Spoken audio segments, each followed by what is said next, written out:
It's a great pleasure to present, thank you, Steve, at this conference, and it's a great gathering. And I thank Steve and John because I feel the fire, again. The Auto ID Center went through a period of similar ignition, and it was fascinating. It was kind of like, a petri dish where things, new life forms are being born. And then we moved into the execution phase, and EPC Global, of whom there are many representatives here, started executing.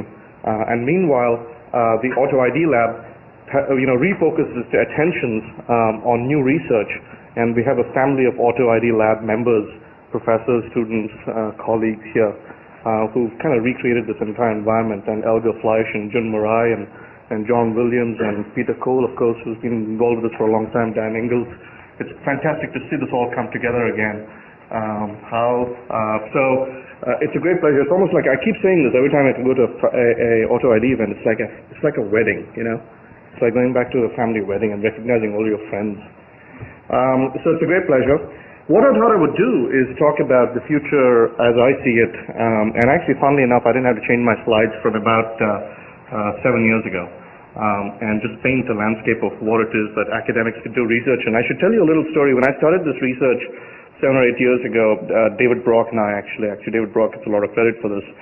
I wasn't sure that, I was coming up for 10 years. I was trying to write papers and make an academic field out of this. As many of my former students sitting here will tell you, I wasn't sure this would be a tenurable topic. Could I write papers? Could this be academic? Is there some real research here? Or am I just slapping tags on things and, reading them and feeling good about it, right? And has all the technology development been done? We as a group grabbed the tiger by the tail, and the tiger took us to places that we didn't discover, we didn't know that it even existed, And what I discovered in that process, and perhaps this applies to other technologies as well, is I think one needs to understand that in any new technology, and especially in RFID, there are embedded layers of richness that are revealed as you start making things practical.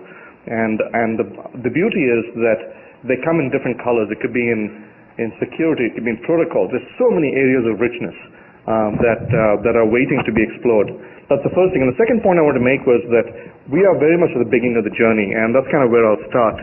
So there is a lot of self-satisfaction, which is, I think, in some ways deserved, that, we're there, let's start doing it. And that's great. We should be doing it. But I have to say that we're very much at the beginning of this journey. Thank you. That's good, yeah. We're very much at the beginning of this journey. RFID has been around for 50 years, and the Auto ID Center is only 8 years old. But it would be very arrogant for anyone to suggest that somehow the research has been done. There's just so much exciting stuff to be done. And, if you look at the history, right, the first papers in this, and I did a reference search. By the way, there's a wonderful paper called The Shrouds of Time, The History of RFID by Lant. It was published as an AIM publication. If you do a search on Google, you will find it. It captures the history very well. But if you do a reference search, the first papers came out in 1948. Peter Cole, who's sitting right up front here, was involved with many of the early implementations of RFID. And in the 70s, automotive license plates. Is that about right, Peter? Is that about the first reference? Began to appear. And then RFID went into this highly kind of specialized research phase. We as the center started in 1998, and then we developed standards in 2001. We couldn't get the rest of the industry to really join us, so we bucked the trend and developed our own protocols with some innovative startup companies like Alien Technology and Matrix, and those were the Gen 1 protocols, and that's how we started getting the industry going. But the reason I'm putting that up there is that's, 2000s. This is 2006. It's not that long ago, and it would be very arrogant for any of us to suggest that somehow in 5 or 6 years we figured out everything that one needs to know about RFID. And the first bulk tagging is only a year old, folks. Really, it's only 1 year old. The first mandate really hit in early 2005. Here we are in January 2006. So there's a heck of a lot of work waiting to be done. And what I did 7 or 8 years ago is I created a landscape. I looked at every research topic I could possibly do in RFID, because remember I was trying to get tenure, write papers, and I wanted to create a landscape. And actually that hasn't fleshed out very much, so I'll put that up now, and I'll use that as a theme for the rest of my talk.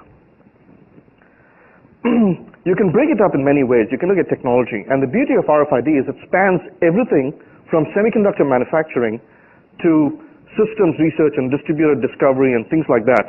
So you have tags, you have semiconductors, you have antennae on tags, you have material constants, you have material properties, you have the interconnect between the chip and an antenna by itself is a significant PhD thesis waiting to happen, right? Just that, right?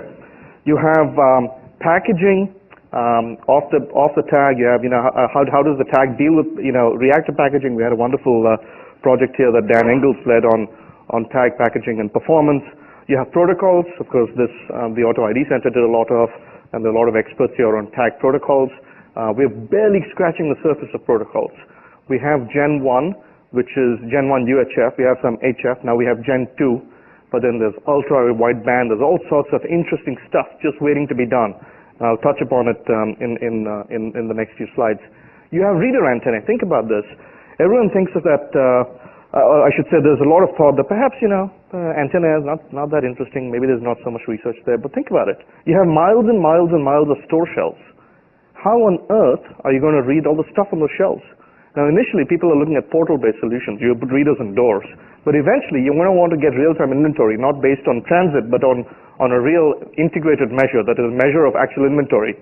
How are you going to put readers on these things?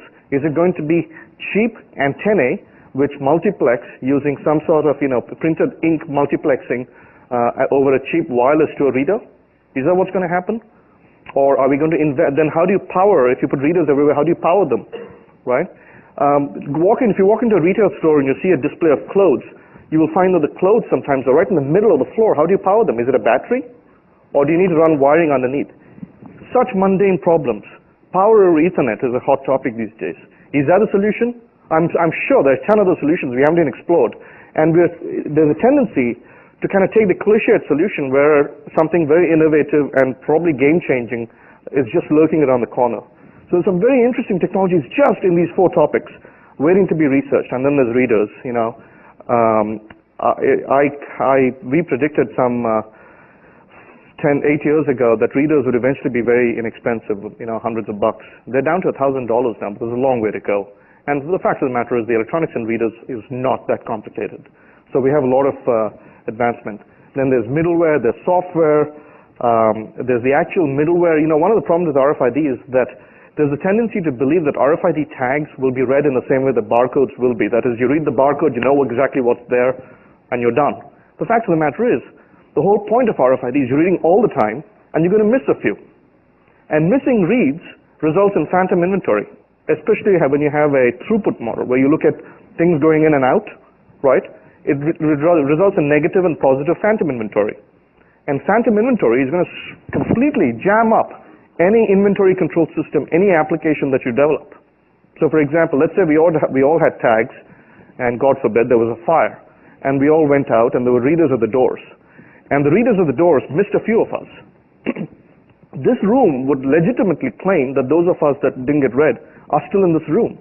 And it might send a fireman into this room looking for those people that the reader missed. Now you can see right away, now that's a dramatic example, but you can see right away that when you're doing inventory control, how terribly that could send an inventory control system out of control, right? How do you manage things like that? Well, you know what, maybe there's a reader on the way out and that picked me up. So you can say, listen, although this reader didn't pick me up, a later reader saw me, so let's correct inventory here. That's a very deep database concept, all right? It's kind of a generalized predicate of consistency that you need to superimpose on top of a database to make sure that your data is consistent. Right there is a research topic just waiting for someone to look into. And then there's databases, there's streaming data, right? Fast and furious. How do you do joins on streaming data? There's actually a lot of research in various computer science departments on that. There's enterprise architecture. Is this going to fundamentally change the way in which we do enterprise architecture? The world is built around databases today. Will we go to fundamentally a new enterprise architecture? My own feeling is that about 10 years we'll be in a completely different way of thinking about enterprise software systems based completely on events as opposed to based on databases. That's my view. But I may be wrong. And then there are distributed systems, discovery. We developed something called the object name system. If you're familiar with it, it's just a way to find the company that owns a particular EPC.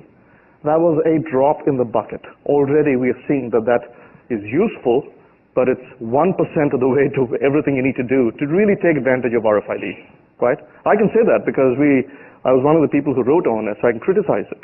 But I think it's very important for an academic community to focus a microscope and critique these things and start improving on them. And it's just waiting to happen. Is it going to be, I don't know, the semantic web? What's it going to be, right? Well, you need to look at that. Identity management, what's going to happen when you have hundreds and hundreds of companies trying to access data? How do you manage identity? Is it going to be using Microsoft Passport? Is it going to be using something else, right? What are the standards there? Is it going to be federated? Fascinating tens and hundreds of research topics waiting here. The problem will lie in making sure that these research projects solve the question with a clear understanding of the application. And that is why I think this conference is perfectly timed, because the industry is finally looking at this very seriously. Mike Rose of J&J, we were just having breakfast this morning, and we were talking about how the industry really is struggling with some serious problems. And they have some experts, and they're academic experts, and finally now there can be a real conversation. When we were doing this a few years ago, we were making stuff up and projecting on industry and hoping we were right. And by luck, dumb luck in many ways, right, we were kind of right. And we had great guidance from the early sponsors, the Gillettes, the J&Js, the Walmarts, etc., Targets, right? But now is the time to have a very high bandwidth conversation. And finally, by the way, I think that RFID is going to change the way our business processes work. It's going to change the way that you go into a store and you interact with the store. It's going to change the way a store is operated. The machinery is going to change. And that, to me, is the technology. It's not business. It's a technology, and that's going to be the most fascinating part of all this. You can look at applications. Most of the attention's been on supply chain, but supply chain is barely a start. We talk about retail, healthcare, business to business, critical goods. We just went through Katrina in the U.S. and the tsunami and the earthquake in Pakistan. What happens when the next disaster occurs? How do we make sure that we route blood correctly? How do we make sure that if there's a bird flu episode somewhere in some town somewhere, that we route flu vaccines or Tamiflu correctly? These are all, again, very fundamental opportunities for RFID, and it behooves us to start dealing with these things in a scientific way instead of the very, really ancient approaches we're taking to disaster recovery. With RFID, we should be able to kind of run, we should have a map. It's like a weather map of the disaster and where your various, resources are and how do you map them and, what you need where. Well, here's where the flooding is. We need to send certain equipment here. Here's where there's a disease outbreak. We need to send something here. We should be able to do this in a much more scientific way. And visibility is key. Steve talked about the aircraft industry. And what's happening there is the aircraft industry, which is historically been very inefficient. I happen to have studied that in a past life, is again waiting for a fundamentally new efficient model. Boeing and Airbus cannot survive the way they have survived, with gigantic government subsidies at some level or the other, right? And they have done the right thing, and they're trying to re-engineer their supply chains. It's very different than even the automotive supply chain because the lots are much smaller and the products are much fewer, and they can get a lot more flexibility. And I think that's a great new opportunity to use RFID to get visibility through just-in-time manufacturing, delivery, etc. So again, for people who do operations research, Tully, right, fantastic opportunity there. Now, if you look at just operations, factory operations, Airbus and Boeing are going to do it. DC operations, Brian Subarana, who's there right there, right, spent a lot of time with Gillette looking at their DC operations. And it's such a when we started that research, we thought, is this boring? I mean, are we going to find something here? But when you actually get into it, it's fascinating. You start peeling the onion, and you find that there's so many opportunities to make DCs, this boring, dusty, box of a building, exciting, faster, more efficient, less error prone, and fundamentally you can start reducing inventories, right? And of course, you can look at institutions, hospitals, hospital operations, a huge opportunity, right? There are several PhD theses probably in looking at the logistics of hospitals. Drug delivery, missed prescriptions in hospitals. I'll talk about that in a second. Personal systems, so I can barely scratch the surface of applications. And then finally, the kind of the million-dollar question for an academic is, so what's the analysis? You know, where are my equations? This is all fine, right? But where are my equations? Can I write an IEEE journal or an ACM paper on this vie for the next Turing Award? I actually fundamentally think yes. There are some fundamental intellectual opportunities at every level. Everything from RF systems and communications. Many years ago, I was sitting down with Peter and I said, Peter, what is the fundamental difference between RFID and other communication systems? And he summarized it to me. It is that in RFID, unlike in other communication systems, the bandwidth and the power are just very different in two directions. And you want to design protocols that work in these asymmetric channels. It's just very different. All right? Computing cycles, I'll talk about that, are expensive. Communication theory, very interesting, right? All the communication theory, error correcting codes, all the stuff doesn't necessarily map to RFID because RFID is so different. System dynamics, security, I won't belabor it. Beautiful, challenging, frustrating, exciting problems wait to be attacked. And it's great to have this community come together and try and think about them. The thing that makes RFID special is everything is different. Everything about RFID is different, right? First of all, power is limited. So range is limited, right? You can't compute because every compute cycle sucks up power. You can't put a lot of memory because every piece of memory increases cost and power. Cost is an issue, so you're kind of boxed in. So it's kind of like, you have very little wiggle room, but yet you're trying to do everything. Now you add to that, bandwidth is limited because you're always operating in industrial, scientific, medical bands or some free band. At least the general RFID movement is always going to be in a free band, so bandwidth is very limited. You can't do much with this stuff. Memory is at a premium, as we discovered the Auto ID Center. You get a lot of data from RFID tags, but it's very fallible. In other words, there can be a lot of wrong data. Like, as I said, it's not wrong in the sense that the read is wrong, but the false negatives, that is a misread, can manifest itself in ways that can screw up your typical algorithm. Right? So you've got to correct for that. Here's a very interesting one. Tag connectivity is sporadic. That's a very subtle one. Even my cell phone, right? Let us say that Singular Wireless decides that it wants to upgrade the firmware on my cell phone. It can kind of do it because it's got, 80% of the time it's on. With an RFID tag, you don't know where you're going to see it next. Let's say you wanted to, write some data to it. You don't know where you're going to see it next. It could be in your company, it could be at MIT, it could be at P&G, it could be at Walmart. You don't know when you're going to see it. So what are you going to do? Pre-position all that information in every reader on the planet that you want to put on that tag? Well, you couldn't possibly do that either. So there's some compromise where you kind of know where stuff is and you think you're going to see it there and you push the information there in the hope that when it shows up you can push that information down. That's just a fundamental distributed computing challenge of extremely irritating but yet interesting magnitude, right? So tag connectivity being sporadic kind of compounds everything. And to add to everything, cell phones are targeting a human being carrying this thing and holding it to their ear. That's it. Tags can show up on products. They can show up on animals, right? They can show up on pallets. They can show up on metal containers. They can show up inside metal containers, right? They can have sensors on them. They could be active. They could be passive. So you've got to prepare for everything. So if you have a reader here, it's got to be ready to read that passive tag sitting right there and possibly an active tag with a 1 kilometer radius which happens to be in the next building and make sense out of it. It's fascinating to think about it. And these are problems that people are facing today. These are not problems I just made up. This is just beginning to happen in real life, right? And finally, the range of technologies is huge. You will have active tags, passive tags. You're going to have GPS, right? How do you integrate GPS with these systems? Actually, by the way, it's not bad news. It's all good news, and there's already people are doing these things. But there is no cohesive, overarching thinking pulling it all together. You have cellular technology, readers inside cell phones, right? Fascinating.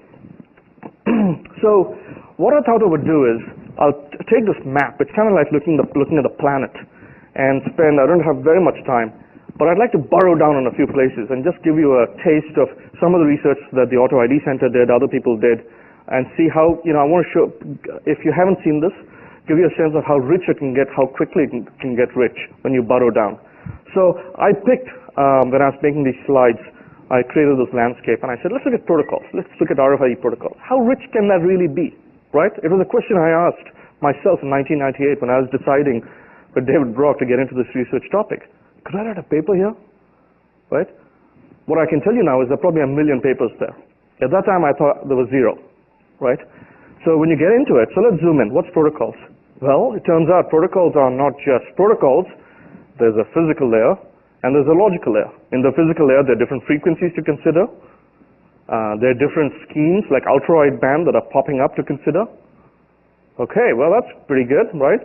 And then there's a logical layer. In the logical layer, you need to look at readers interfering with each other. Dan Engels and I wrote a paper in 1999, I think, on readers interfering. And we thought it was just pie in the sky, just an intellectual problem we invented. Turns out it's actually a very serious problem, right? So you need to make sure that readers don't interfere. And there are a couple of ways to do that. You can do something called tag sessions, which actually is in the Gen 2 protocol. And you can do something called in-band reader coordination, which we couldn't get into the Gen 2 protocol. But there are other reasons for that as well. There are technical challenges that need to be addressed to do that. There's security, right? How do you make sure that privacy is protected? Someone can't eavesdrop on targets, reads and make sure that, and see what inventory they've purchased so they can game them, right? There's different data types. There's the EPC, there might be sensor data. Then there's sensors. How do you make sure when you read a tag, let's say if it has a sensor, that you know it was a temperature sensor, that the data is that, follows the EPC? Well, okay, the temperature that is reported, is it in Celsius or is it in Fahrenheit? Is it a time series or is it the temperature taken at that moment? If it's a time series, what units are we using for time? Is it compressed? Then what's the compression algorithm? Right? Isn't that incredible? I mean, just that question, you can go on and on. Well, if you're going to compress it, what's the cheapest compression algorithm you can put on a low-cost chip, which has very little power, very little bandwidth, right, and very little memory, and very little computing power? So, okay. So there are a lot of things there. So let's focus on a little more. So suddenly enough, protocols is a very rich topic. All right, let's focus on a little more. Let's look at just security. Just security. So this happened to me in 2001 or 2002. Was it 2002 when I gave a talk in Ron Rivest's group? He's a professor here. He's one of the security gurus at MIT. And I went and gave a talk there about RFID and some early thinking on security. So we dived into it. All right, so let's look at security a little deeper. Well, that's not good enough. Well, if you get into security, there are layers upon layers there. There's reader-to-tag security, making sure that the reader-to-tag communication is made secure, and we'll expand upon that. There's making sure the middleware is secure. That is, that the middleware talks to the reader in a way that is secure, especially if it's wireless. There's security between the middleware and applications, SAP, Bound, whatever it is. There's inter-corporation security, right? Let us say that you have a fridge at home that's reading tags inside the fridge, and someone is sitting outside looking at your ONS hits. They can figure out, Sriram, he likes margarine, right? Maybe you're worried about that, right? So that is a very rich problem. Okay, that's getting too broad. So now we're 2 levels down, folks. All right, so that's too much. Let's look at reader tag security. Guess what? That gets very interesting too. Now we're 3 levels down. Right? And I thought there wasn't a paper there in 2001. Well, there's authenticating the tag. What's that? Authenticating the tag is making sure that the tag you read is not a spoof tag. It is that very tag that J&J put on a J&J product so that you can prevent counterfeits. And that has fundamental business benefits, health benefits, social benefits. There's authenticating the reader, which is the tag doesn't respond to a reader if it's not the right reader. That's privacy. Right? The cheaper tags, passive tags, the whole privacy discussion arose because the tag is promiscuous. Any reader can read it. So if I have a bottle of some medication in my pocket, Trevor could come and read it, and I certainly don't want Trevor to know what medication I have in my pocket. Right? But if the tag says I will only respond to a reader that belongs to anyone but Trevor, right? Then I am protecting my privacy from Trevor. Right? So there's authenticating the reader. Then I need to prevent eavesdropping, which is all right, the reader and tag authenticate each other. I want to make sure a third party can't listen in and figure out what inventory is in Target's warehouse. Oh, Target's running a back-to-school promotion. I can see that. I'm, at Staples. I'm going to compete with them. Right? They're going, a week early this year. So I'm going to go a week earlier. That's actually a big deal for these guys. Right? There's preventing tracking, which is making sure that I don't know by putting readers at every T station in Boston, where, X's, girlfriend or boyfriend lives. Right? And then how do you personalize everything? When I buy socks and take them home, how do I make sure that only my reader can read my socks and my medicines, and if someone else tries to read them, these are personalized. Even the maker of the product couldn't read them anymore. That's getting rich, right? So now we're 3 levels down, and again, it's turned to a really complex problem, right? And, just for the flavor of it, let's brainstorm. It actually gets very complicated. My initial guess, I had a student called Joe Foley. We said, let's just encrypt the number on the tag, privacy will be taken care of. No. If you just encrypt the number on the tag and put it on the tag, yeah, I can't tell that you have, Gucci shoes on, but I know the number. Are they Gucci? No. I know the number. And, no, I know the number, and I can still track you. So it didn't actually solve the privacy problem. It solved the privacy of the shoes. It didn't solve Bernie's privacy problem, right? Not that easy, right? So that doesn't solve the problem. Okay, then we thought, we got it. Let's just kill the serial number. All right, so I don't know it's that particular pair of Gucci shoes. I know it's a pair of Gucci shoes, right? And a lot of people wear Gucci shoes. So it's okay. But you know what? Bernie also has a Rolex pen in his pocket, I believe. And he may be the only person in Boston with high probability who has both Gucci shoes and a Rolex pen. So by constellation tracking, I know him and I can track him. And maybe you add to that, some particular brand of jacket. That's it, or triangulate it. So again, I haven't solved the problem, right? I'm just trying to give you a sense of it. Tough problem, folks. We thought we had it. Wrong, right? You get deeper and deeper, right? And then you insist that tag needs to know the reader. Well, that means that the tag needs to have the password of every reader? Well, that's not a cheap tag, right? So, I won't belabor everything, but it just turns into such an interesting problem. Preventing counterfeits, right? This traditional encryption is expensive. There's challenge response. That means you need to put secrets on every tag. Very rich, very rich. Just waiting for someone to go nail these problems. Now these we've looked at, and if we want to prevent eavesdropping, many of these things we've kind of solved. But here's the secret, right? Actually, we've solved some of these problems individually. We have not solved the bigger problem of addressing all these questions. We just haven't. And right there is just a huge research topic waiting to be addressed. And for what it's worth, Steve Weiss wrote a beautiful master's thesis on this, in which he provides some solutions, and he very explicitly lists out the things we couldn't solve. But that's a start, right? So that's a master's thesis that came out of one talk where I was pretty much saying there's not much research here, right? And all that master's thesis, great thesis did was solve a couple of subparts and list out about 10 other problems that we didn't solve. Okay? So let's zoom back up. That was protocols, right? One of 30 things I've listed here. And you can look at everything. Retail, right? What are the opportunities in retail? Okay, let's zoom in, right? Retail, what is retail really? What is the retail supply chain? The retail supply chain is a very interesting thing. Toothbrushes are made in units of one. You make one toothbrush at a time, okay? What happens in the retail supply chain is you make one toothbrush at a time, you assemble toothbrushes into cases, so you have say 6 toothbrushes in a case, you put cases together, you make a pallet, you take pallets together, you make a container, you assemble them up so that you can ship them together, alright? So this is what the supply chain is. Then you move them, you sort them, and you repeat until the end. Aggregate, sort, transfer. Aggregate, deaggregate, sort, transfer.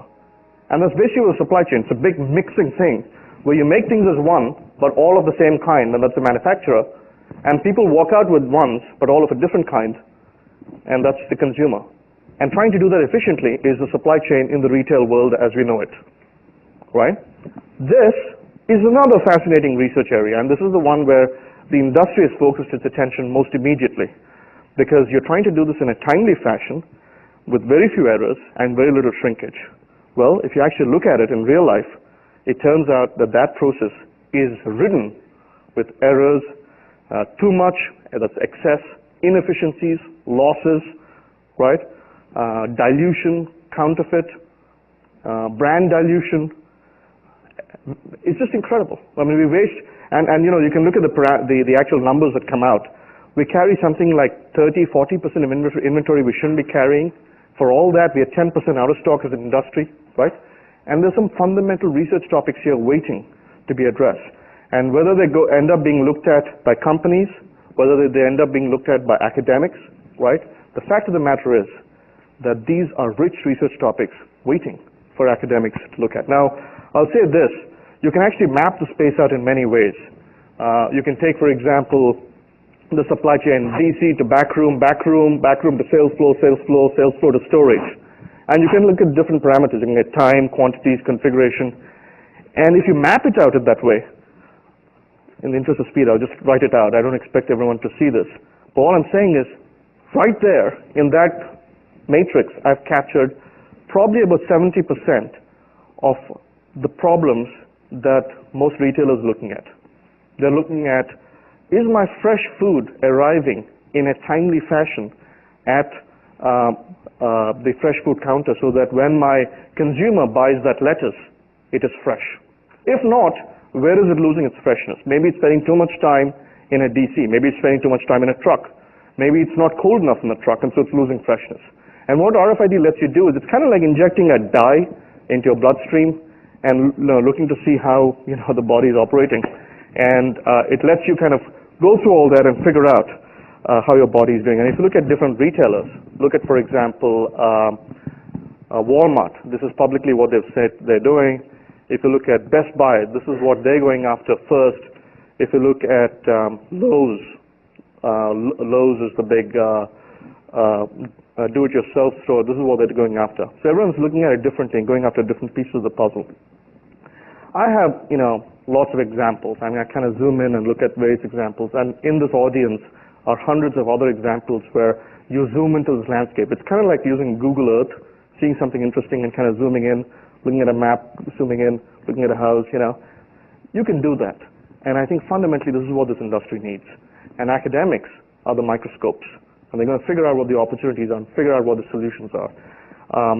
In the interest of time, what I'm going to do is I'm going to skip over most of what I wanted to say, except this one slide. And make two statements and end in about 1 or 2 minutes.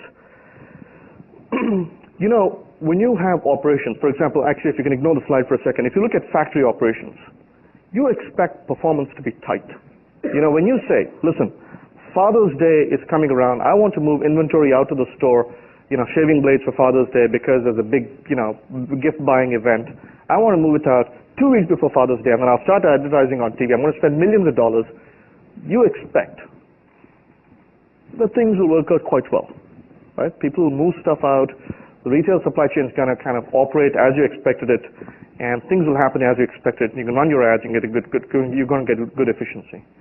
The fact of the matter is that in many systems where lots of human beings are involved, and retail is one place and hospitals are another place, if you thought that the performance you would get would be like that is the bulk of the product would be moved out on the day that you expected it to be moved out, you're in for a disappointment. Because really, in most supply chains, performance is, unfortunately, despite the best effort, and we're talking about the top corporations on the planet, very loose. Right? If you're familiar with statistical process control, the Six Sigma variation, the coefficient of performance of execution in most supply chains, in many endeavors where RFID would be useful, is rather poor. In fact, the coefficient of performance for a promotion that I looked at recently is something like 0.1, where it should really be 1.3. Okay? So if you understand what statistical process control is, just a metric, I can tell you in a very succinct way, there is a whole lot of room for improvement in the supply chain to make it tighter. And that's why people are looking at the supply chain. I'll end with this slide. Again, I just want to point to the bottom right. There's also a lot of exciting stuff on how RFID might fundamentally change the supply chain. And that's in some ways the most exciting part of all this, right? Is it going to change, is it going to make some macroeconomic changes to the way we operate as an economy, right? Now that's getting a little highfalutin and maybe getting a little beyond ourselves, but this is academics, you know? This is what we should be doing. So I just want to say, let's fantasize a little bit. The opportunities are vast, but perhaps, perhaps we need to start also thinking kind of at an aggregate level. Will retailers finally say that, listen, with RFID, we own our own supply chains. We don't need them anymore because it's not competitive advantage anymore. Maybe Walmart essentially becomes, as many of you know this, essentially just real estate with a Walmart name on it or Target name on it. And all they do is they own the shelves and the products there. It's like Amazon, and you go buy it. But it's completely up to the supplier to stock these shelves. That's called paper scan for those of you familiar with this. Maybe that's what will happen, right? Maybe what will happen is the supply chain goes away and UPS takes over the world, or Federal Express.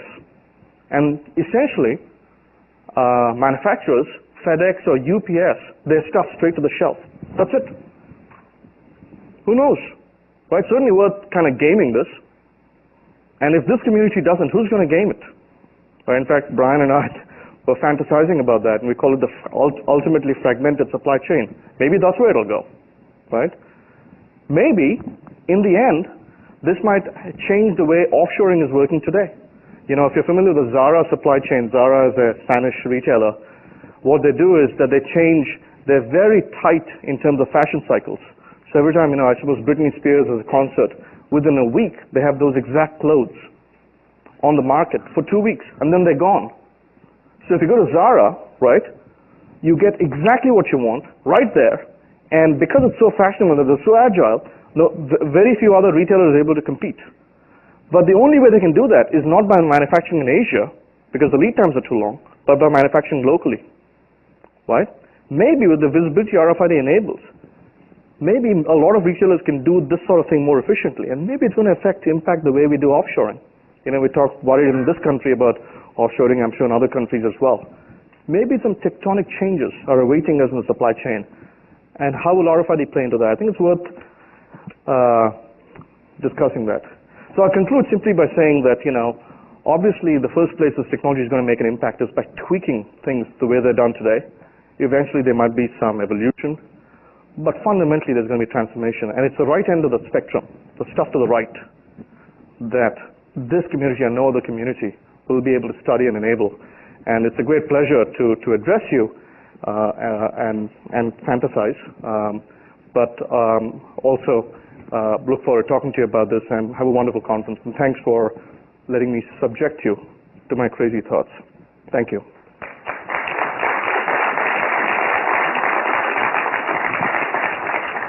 So maybe a couple of questions for Sanjay while we set up the next panel.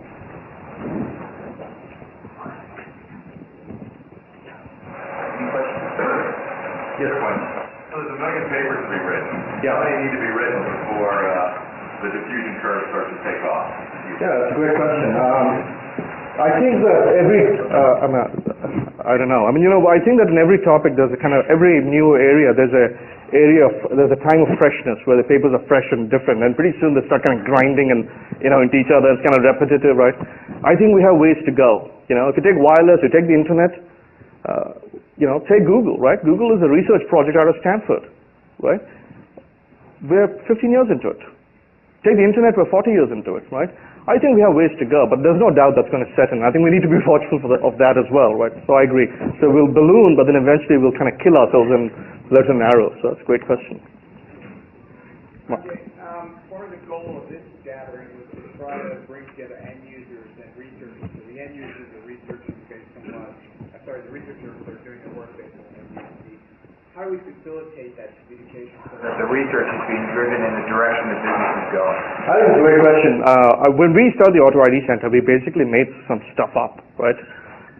And we went and just evangelized it, and we were lucky. We had some key end users involved in the very beginning. So we weren't completely, you know, making stuff up. We had some directed things we were, you know, going after. And we were kind of right. It's lucky, right? But we can't afford to wait on luck in the future. The good news now is the end users really get this. In fact, in many ways, they get it more than the larger academic community, right? And we have a lot of end users here. So I think that it's right, the time is now right for researchers to pick up esoteric topics, which also happen to be practical. How rarely does that happen, right? That establishing that channels, there are two things that happen. One, the people need to be there. The good news is they're there now. You have Mike Rose sitting here. You'll have Dick Cantle. You have Tim Mill, right? You have Richard. That's why I'm back there, right? Lee Gillette, right? So you have people now willing to have these deep conversations and very well equipped. What's missing is the medium, right? I think this is a great medium. I think we need to present research papers and have business guys go, that's pointless. But this I wish you would do. We're not doing that. And I think that applies to all of academia.